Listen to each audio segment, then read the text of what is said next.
சில பேருக்கு ராமேஸ்வரம் போனால் அது கிடைக்கலாம், சில பேருக்கு காசியில் கிடைக்கலாம், சில பேருக்கு ஜெருசலத்தில் கிடைக்கலாம். எனக்கு மக்கால கிடைக்குது. இப்ராஹிம் கதவுன்னு பேரு. அதெல்லாம் தொடவே முடியாது, 7 அடிக்கு மேல இருக்குது. அது கையை வச்சு கொஞ்சம் அப்படி அப்படி கையை தொட்டுட்டோம்னா பெரிய விஷயம். தொட முடியாதுங்க, லட்சக்கணக்கான பேர் சுத்திட்டு இருப்பாங்க. கிட்டையே போக முடியாது. நுழைஞ்சிட்டேன் உள்ள, போயிட்டேங்க கிட்ட.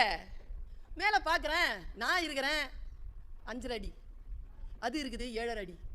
சான்ஸே கிடையாது. பின்னால இருந்து ஒரு பொண்ணு, யாரா இதுன்னு பின்னால பார்த்தா இருக்கிறாங்க. அவ நல்ல பெரிய உயரம், பயங்கர உயரம். அந்த பொண்ணு கண்ணில் பேசுறாங்க என்கிட்ட. நீ மறைச்சிக்கிட்டு இருக்கிற என்ன, உன்னால தொட முடியாது, நீ நகர்ந்தனா நான் தொட்டுருவேன்.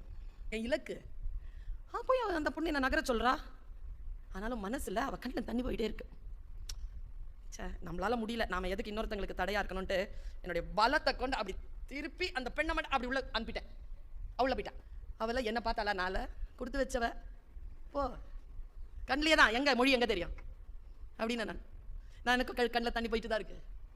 அவள் ஒரு வேலை செஞ்சாங்க அப்படின்னு அழுதா இறங்கிட்டு அப்படியே ஒன்றும் அப்படி நல்லா என்ன முன்னால் கொண்டு வந்துட்டான். மறுபடியும் என்ன செஞ்சான்னு தெரியல. என்னுடைய புர்கா இருக்குல்ல, நான் போட்டுருந்தேன், அதை அப்படி சுற்றி பிடிச்சாங்க கையில், ஹிப்பனை தூக்கிட்டாங்க. அப்படியே புடி.